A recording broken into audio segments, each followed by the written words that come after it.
Happy New Year!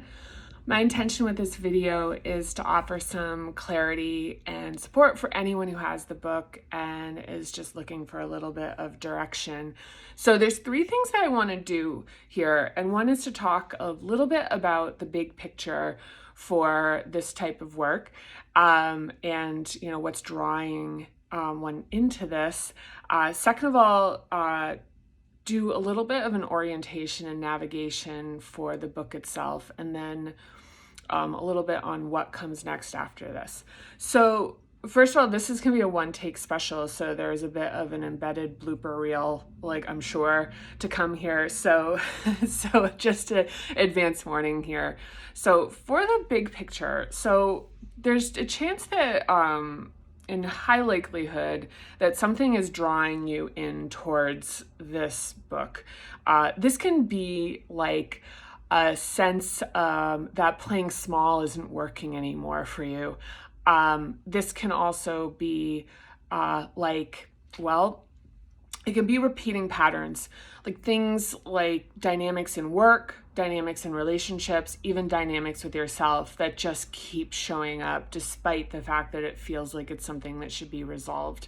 So this can be something like the here we go again, where even when you switch jobs, the same types of things keep happening, the same repeating conflict in a personal relationship, and even the same limitation in your own capacity to achieve things, to do things, to break through. So, these are blocks, and a lot of times, the sense of what they are is kind of like a notion of probably that it's something that's wrong with you, and more on that later. It's not something that's wrong with you. Some other things can be just the sense that there's something in your life that wants to be expressed, or even just this sense of impending regret for not living fully and authentically as yourself. Now, if you had the words for this, which most people tend not to, that's already pretty impressive. But in general, this is more of a sense of something. And in a way, that if you actually knew fully what this was, what these things are, that you'd probably already be doing them. And if you do feel like you know what they are and you're not doing them anyway, I'm just going to propose it's probably it's not really the thing. So I want to ask you to join me in just a really short, small somatic practice, which is a body-based practice. And so starting with your hands, forming some contact and getting a sense, drawing your senses inward to where that contact is happening. And maybe cast your eyes downward or close them. There's other places you can, if you want to put your hands on the tops of your legs, if you want to your hands on your heart. Stomach can be potentially tough for some people, but also very powerful.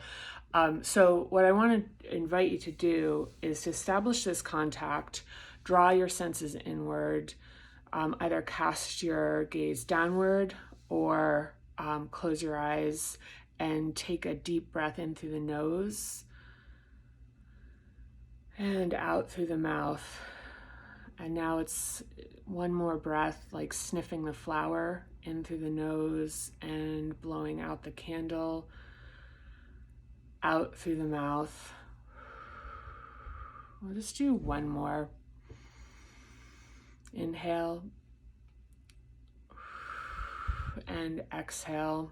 And you may want to pause this video and just take a moment in this feeling and connecting the sense of what is drawing you forward, and also tapping into a bit of the sense of your physicality as being part of the discovery process, and really unlocking really what it is that that calls you forward. So now a little bit just for the orientation with the book.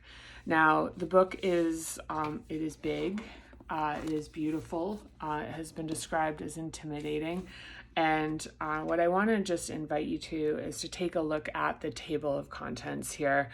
as an orientation guide. Now, the book is organized into 3 parts. Now, the first part is kind of like, here's the like sort of the general overview. The second part is the in-depth breakdown. And then the third part at the end of the book is putting it all together in really like practical ways to apply this practice. Now, the Parinama method is really based on the first 20 years being when your nervous system is actually like established, developed, constructed, and broken into 7 facets of your psychology, your mindset, kind of, and like how it feels like to be you. And what we do is we learn what the hub itself is and what it contains as far as like your like lived experience, understand how interruptions and stressors can impact the like the development of the hub, especially like in this like initial period of life, and then come to know how we adapt and what behavior patterns we can see within ourselves that are a result of that hub undergoing like whatever circumstances and events shape it, to understand our own selves a bit better there. And then at the end of the chapter, there's techniques and exercises, and these are designed to come into like a sense of like self-awareness of this facet of yourself, and also expand dynamism and capacity within it. So if you're looking for a real like more of a fast track practice, because reading the book cover to cover is would be like a pretty significant undertaking, is start with chapter 1, get through as much of chapter 2 as you can, without feeling kind of like slowed down by it. There's kind of a point where it's like there's just a lot of content, and then you can move right into the techniques and exercises in the part 2 chapters. And these are outlined, so for hub 1, you've got page 73 where this starts, and these are standalone chapters. So moving into those and starting to do those practices.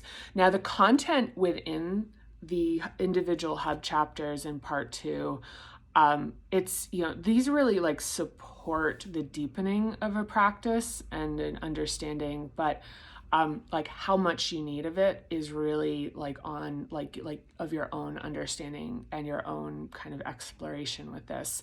And then I'm going to also put some pages and some recommendations in the notes with this video for some of the stuff that you're going to find in the part 2 practices, and places to go there. There's like a full body check-in that I think can be like particularly like helpful for people that are just starting out. So one point of caution is this is a pretty potent practice, and you can even find like people talk about kind of like starting to kind of like almost like dissociate when they're getting into stuff that gets harder.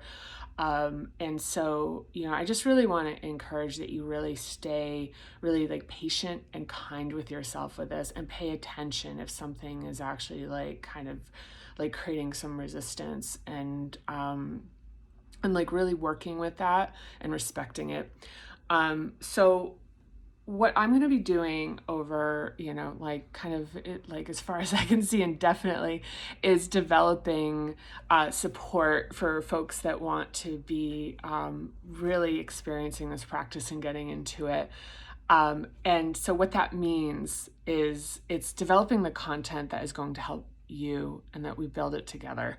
So, anything that you have in terms of feedback for what could help you, what materials, what topics, what format, is it video, is it audio, is it like written, is it classes, what is going to be like the best way to support you, and even, the amount of, like time. I highly recommend this being a daily practice, at least to some extent.